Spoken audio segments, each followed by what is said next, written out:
Good afternoon. I'm Mr Craven from the NET English Director Team, and today I'm going to be talking through Shelley's poem Ozymandias. Now, Percy Shelley was born in 1792 and died in 1822, and he was one of the most famous of what became known as the Romantic poets. Now, the Romantics were a group of poets in the 18th and 19th centuries who were very interested in nature. They were finding much of their inspiration in the natural world. Now, the Romantics were quite a varied group, but general trends were that they believed passionately in social justice and the rights of women in the working class, and they tended to value emotional experience far more than reason and rationality. Shelley was an atheist, and he was particularly radical in both his poetry and his views on society.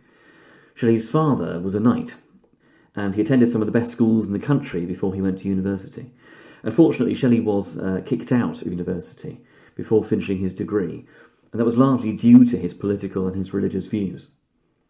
Now, Shelley married relatively young, although the marriage didn't last, and Shelley spent a lot of his adult life embroiled in romantic and social scandals, something he shared with his close friend Lord Byron, although Shelley eventually became quite dedicated to his second wife, Mary, who was the author of Frankenstein. The couple spent a lot of their marriage travelling around Europe together. Now, Shelley actually drowned aged 29 when his boat capsized. Despite dying quite young, Shelley went on to be quite a key influence on a wide range of later poets. Now, the Romantic poets in general tended to move away from British society's obsession with Greek and Roman culture, and they looked instead to cultures like the Egyptians for ideas and influences. And Ozymandias as a poem is partly the result of this. Shelley was inspired to write the poem in 1817 after the British Library acquired the head and torso of a statue of Ramesses II, which was from Egypt, and dated back to about the 13th century BCE. Now, Ozymandias was the Greek name for Ramesses II. In terms of who Ramesses II was, he was probably the pharaoh who is described in Exodus in the Bible. He reigned from about 1279 BC to about 1212, and he was known as Ramesses the Great, or after his death when he was about 90. He was also known as Ramesses the Great Ancestor. He was probably the most powerful and successful of Egypt's pharaohs, with a string of military successes which expanded the Egyptian empire at the time, and he also put into place large-scale building works across Egypt. Now, Shelley discovered that a Greek historian had described a huge Egyptian statue of the kind that the library had acquired, and he also heard about its inscription, which the historian had recorded, which went along the lines of, "King of kings, Ozymandias am I. If any want to know how great I am and where I lie, let him outdo me in my work." Now, inspired by the mismatch between the vainglorious hubris of the statement and the reality of these fragments of the statue, Shelley and one of his friends challenged each other to write competing sonnets about the same topic. Now, Shelley's poem was published in 1818, and in keeping with the statue and the inscription, it explores the impact of time and the sense of the inevitability of history. And it was presenting the idea that all things, no matter how powerful or how important, ultimately fade into nothing. Nothing's permanent, not kings, not empires, and everything that we are and everything that we do ultimately fades into oblivion and anonymity. And if you're into your popular culture, it's exactly why the poem was quoted so widely in training that final season of Breaking Bad, why one of the final episodes was called Ozymandias, and that's also why the character in Watchmen was named after him. Now, the poem is a sonnet. It's not a particularly unusual type of sonnet, although it is perhaps a little dated, a little old-fashioned at the time that Shelley was writing. There are a few possible reasons for that choice of form. So for one thing, Shelley is writing a poem about an ancient statue and an ancient king, so using a rather old-fashioned poetic form and style seemed quite a neat fit. For another, the sonnet form is, after all, probably the most famous kind of English poem. It was popularised during Shakespeare's lifetime, and it was linked particularly to his literary legacy. In fact, the sonnet originally came from Italy, and was more or less invented by a different poet called Petrarch, although appropriately enough, people do forget that. Even the kind of sonnet that Shakespeare most commonly used was actually created by someone else, the Earl of Sussex, and yet we forget and we call it a Shakespearean sonnet. Now, in fitting with that old-fashioned verse form, which has that kind of proud history, Shelley has also used more or less perfect iambic pentameter for the lines, and that's these 10-syllable lines with this unstressed syllable followed by a stressed syllable as a regular rhythmic pattern. Now again, that isn't unusual, but it is certainly associated with literary heritage and the past. The rhyme scheme, despite making the poem a sonnet, is a little unusual, and it's A, B, A, B, C, D, C, E, D, E, F, E, F. Now usually a sonnet divides fairly neatly into an 8-line section, which is called an octet or an octave, and a 6-line section, which is called a sestet. This one doesn't perfectly. In fact, it's hard to divide it up at all, really. The rhyme scheme is also complicated by some striking half rhymes. Now, stone and frown don't fully rhyme, and the same is true of appear and despair. The half rhymes help to smooth out the rhyme scheme somewhat. They prevent it becoming too obvious, too obtrusive, and they better fit that reflective, melancholic tone of the poem. Now, the poem opens with the idea of this traveller from an antique land. Shelley is presenting the poem as if it's this semi-mythical traveller's story, an exotic tale of a far-off land. The distancing effect of this perspective, it is important. We are removed from the reality of Ozymandias by geography, by time, by perspective. We're limited to this word-of-mouth report.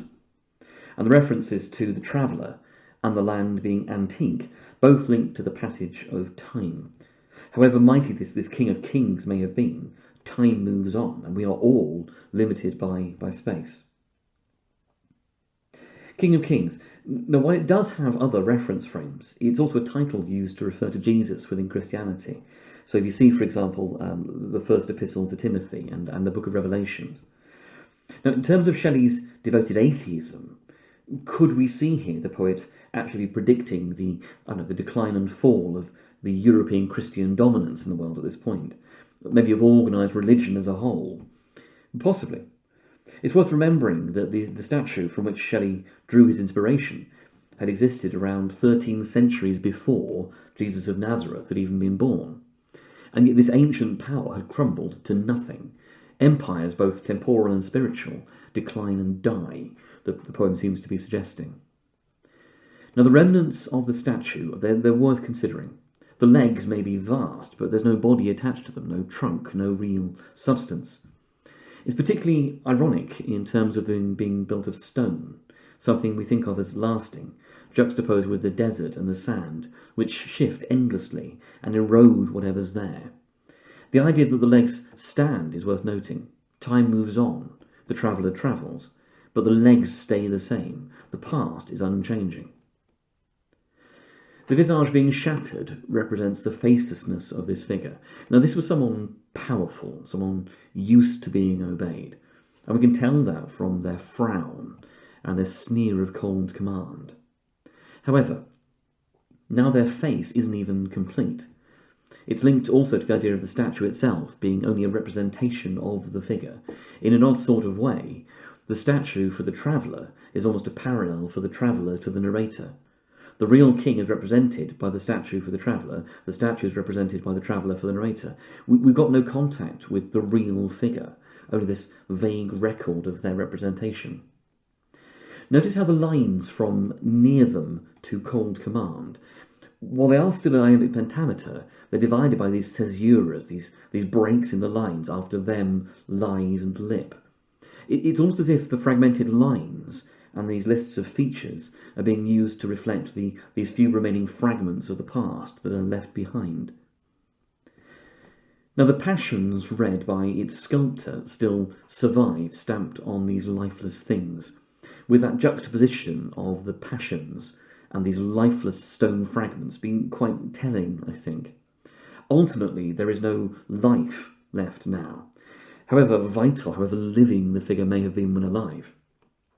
And Shelley perhaps is making the point here that life and living are far more important and meaningful than things which are cold and static and dead. And the statue perhaps better represents the artist, the sculptor's skill, rather than the actual figure. And just as Shelley's poem is in many ways a better known and more permanent, more lasting record of the statue than these stone fragments themselves. It's appropriate that the words should appear on this pedestal. Now, we associate a pedestal not simply with somewhere to stand statues, but with fixing something to be admired, kind of elevating something to the level of significance and meaning. So there's an irony then to the words. My name is Ozymandias, King of Kings, look on my works, ye mighty, and despair. To the originator of the words, the intention is to boast about his absolute power and his significance in the world. The idea that we couldn't possibly compete with him. Now we essentially interpret that as an audience, the significance of this imperative given as being the exact opposite. Even this all-powerful figure, this King of Kings, with all his works, has come to nothing. It's been forgotten, is left behind as these sporadic fragments rather than as a permanent record. As mentioned earlier, both King of Kings and the idea of a person's works are resonant with this biblical Christianity. In Matthew, for example, readers are warned against false prophets, since from their works you shall know them.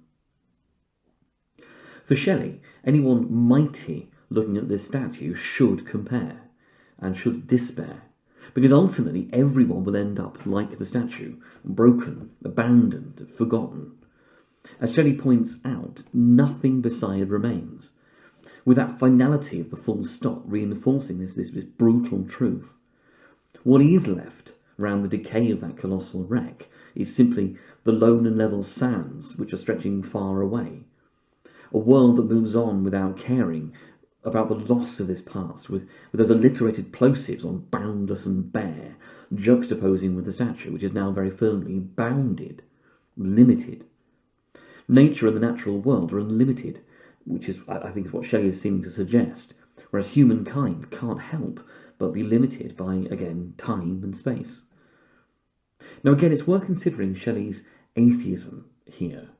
Now, for those who belong to one of the major world faiths, a key concept of most of them is that idea of heaven, a comfort for the future, meaning after death, permanency, unlike the simple and empty ending that Shelley seems to envisage here, where the body crumbles into dust, we are buried within the earth, and all that's left is nothingness, boundless and bare, sand returning to sand like the stone of the statue. It's also briefly worth thinking about the time that Shelley was writing. Now, after the defeat of France in the Napoleonic Wars, Britain had established itself as the dominant power on land and sea, certainly in Europe and arguably in the world as a whole. In fact, for a lot of the 19th century, Britain acted as a kind of global policeman, supervising what became known as the Pax Britannica, the British peace. In addition, during the 19th century, Britain was transformed by the Industrial Revolution, gained control of India, of large parts of Africa, including Egypt eventually, and the economies of much of Asia and South America also through its trade dominance. Now, Britain governed, without question, the largest empire the world had ever seen, and it was supremely confident in its foreign relations, pursuing this course of splendid isolation, secure in its military and economic dominance across the world. Now, whether or not that's what Shelley had in mind when he wrote Ozymandias is hard to determine. However, it seems a remarkable coincidence that Shelley should write a poem about this hubris, this arrogance that seems to challenge the gods, just when Britain had become so dominant, so self-assured, and so apparently secure in terms of its empire. From a modern perspective, it's also interesting to compare this to the kind of arrogance that embroiled Britain in much of the conflict that took place across Europe in the late 19th century and the early 20th century, up to the mid-20th century, and to also consider the British Empire as it is now, which is this loose confederation of Commonwealth countries, some lasting political problems, these few tiny islands dotted around in odd locations around the globe, and that lasting sense of frustrated self-importance.